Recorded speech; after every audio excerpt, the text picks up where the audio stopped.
Ladies and gentlemen, welcome to the Bullpen.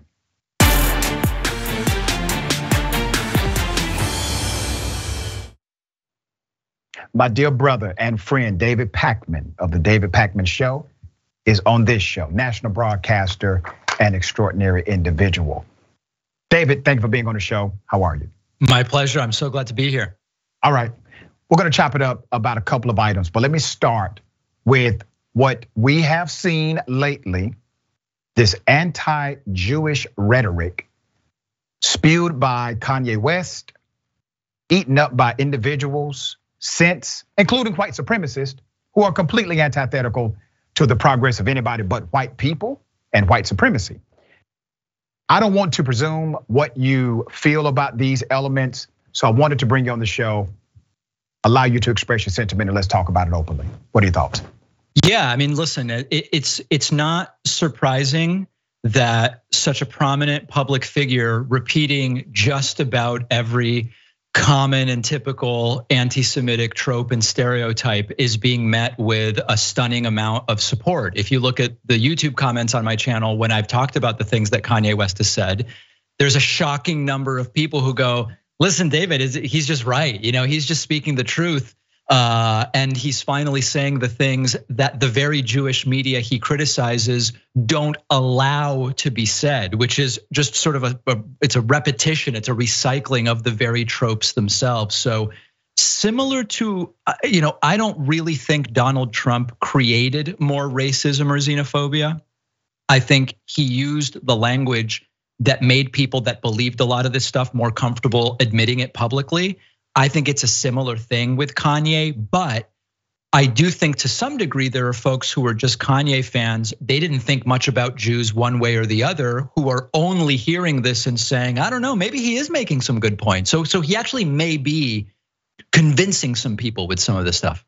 David, you bring up a good point, and every time I've done a story where I've highlighted the coalition between Jews and civil rights leaders, where I've talked about the insanity of Kanye West and his comments and commentary, and how really people that say they're woke are identifying with white supremacy now because Kanye said it.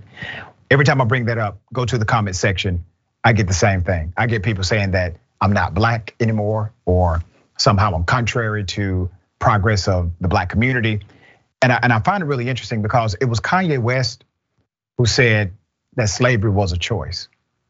It was Kanye West who said George Floyd killed himself. It was Kanye West who wore a White Lives Matter shirt and stood next to the #1 black white supremacist, Candace Owens, who refuses to wear a Black Lives Matter shirt. It was him that did these things in contradiction to his own blackness and in contradiction to the community that first validated him. Let's be very clear. White America would not know who Kanye West was without Black America validating him first. We did that for him. And he has lived a life contrary now, currently, opposite of that sentiment and that approval that we gave him. So you hear this, you see what's happening. You see people are more emboldened, all right? Standing on bridges, etc. Where do you think this goes? I don't know where it goes. And the reason I say that is there is a soft anti-Semitism that exists. That's kind of the term I use, where there are folks who will say, yeah, I've heard the stereotypes, but at the end of the day, Jews are a privileged population in America, and so we don't really need to worry about it. Plus, a lot of these stereotypes are kind of positive. They sound like kind of pretty good things. So there is, unfortunately, I mean, listen, the hard right white supremacists, we know their view, but we have this other layer, which is this softer anti-Semitism that I find problematic as well. Because a lot of folks don't know necessarily, well, a lot of those stereotypes that sound kind of okay, I'd love people to say, hey, we're good at business. That sounds good. But what they don't understand are the discriminatory historical realities that led to that stereotype. The fact that it sounds positive, but what they're really saying is there is a concerted conspiratorial effort among Jews to control an industry there's a lot of other stuff wrapped up in it. And a lot of people just don't understand that. In their defense, everybody's busy living their lives, right? They're not necessarily bad people because they don't know this stuff, but the soft anti-Semitism can be very recalcitrant.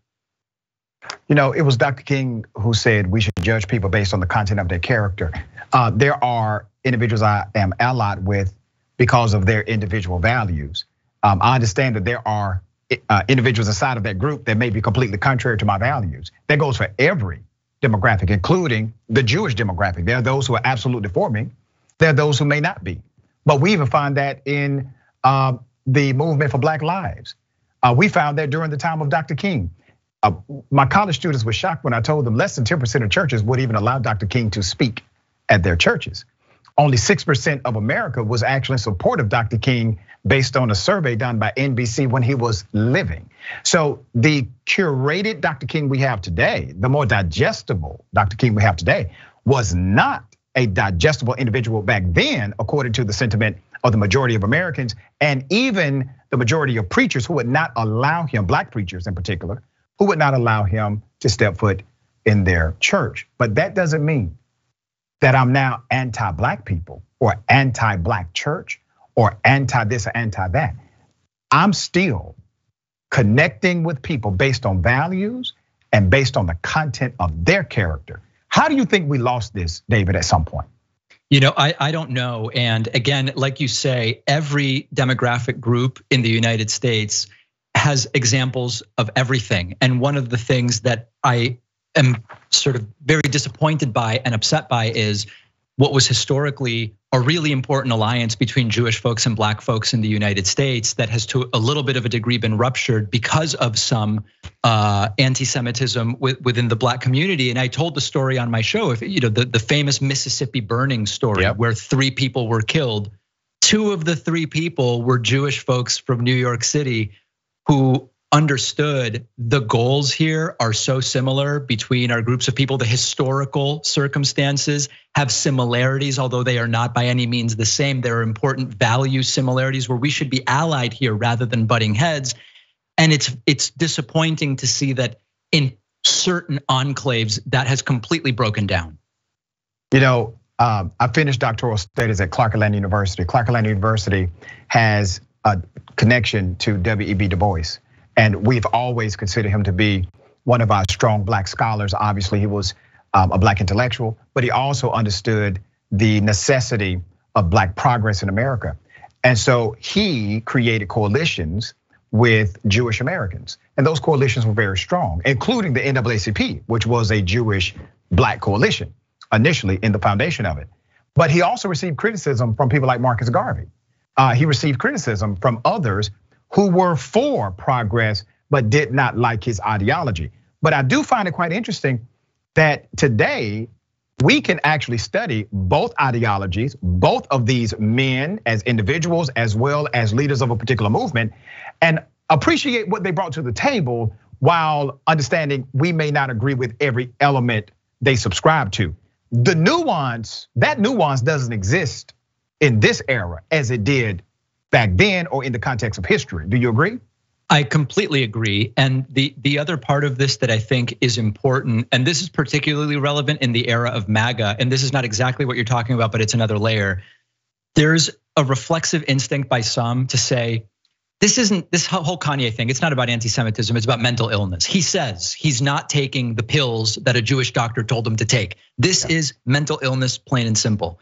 And it's really important not to see these things as either or one or the other. There's lots of mental illness and mentally ill individuals who have good or bad ideas, who have inclusive or discriminatory ideas. And also there is anti-Semitism and other types of racism and xenophobia that has nothing to do with mental illness, or it might overlap with it. And one of the other concerns when you talk about seeing people as individuals and evaluating the things they say, you don't have to ignore the content of what they say because there may be a mental illness component. And that's another thing that is unfortunately being used by some to sort of not necessarily excuse, but diminish the importance of the content of what Kanye has been saying. We have to take things based on its impact. That's literally how we respond as a societal construct. This has great impact. freedom of speech. Let's talk about that before we have to end this interview. Freedom of speech is not freedom of consequence or freedom from consequence. Somehow, either Kanye or the people who support Kanye, and it is bigger than Kanye, I'm just utilizing this as a microcosm. Why would Kanye escape the cause and effect relationship of freedom of speech? Yes, but it does not mean freedom from consequence. We all have that dynamic connected to us. Anything we offer for the public will either be criticized or it will be supported. That's how this works. What are your thoughts about this sentiment now? A lot of it is pushed from the conservatives that suggest, and some flat out say, freedom of speech should mean freedom from consequence. Yeah, I mean, that's not new. That's an old trope, which is they most loudly talk about freedom of speech, but they want there to be no consequences to them using that freedom of speech, which they claim someone else, I guess the left or Democrats, are trying to take away from them. There are absolutely consequences to speech, assuming that they are not a violation of one's First Amendment rights, valid, should be expected, part of the discourse and the dialogue that exists. One of the really unfortunate things that's happening with the Kanye situation is the fact that his outrageous speech is having consequences, is being used to say, look, he's right. He said this stuff, and now the very Jewish media he attacked is silencing him. And that can be very difficult to escape the bubble of, and it's very damaging that that's taking place. Earlier today, I saw this on social media, Tucker Carlson flat out saying that hate speech does not actually exist. Now remember, he's an ally now of Kanye West. Kanye West, I think, is more strategic than most people give him credit for, because he goes out of his way, David, to not offend racist white people.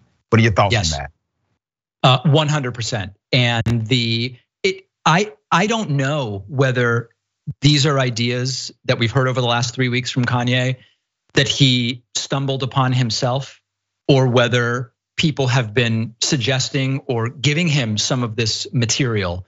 But the material is aligning absolutely perfectly with what a lot of those racist folks already believe. And much like with Trump, they heard a little kernel of something that sounded pretty good. They're hearing it from Kanye right now. David, always a pleasure, dear brother, talking to you. I appreciate what you continue to do in your advocacy and your platforms. For those who may be living under a rock and they don't know how to check out your shows, please tell them how they can do so. Yeah, just my website's the central place, davidpakman.com. Thank you, my friend. Until next time. Thank you.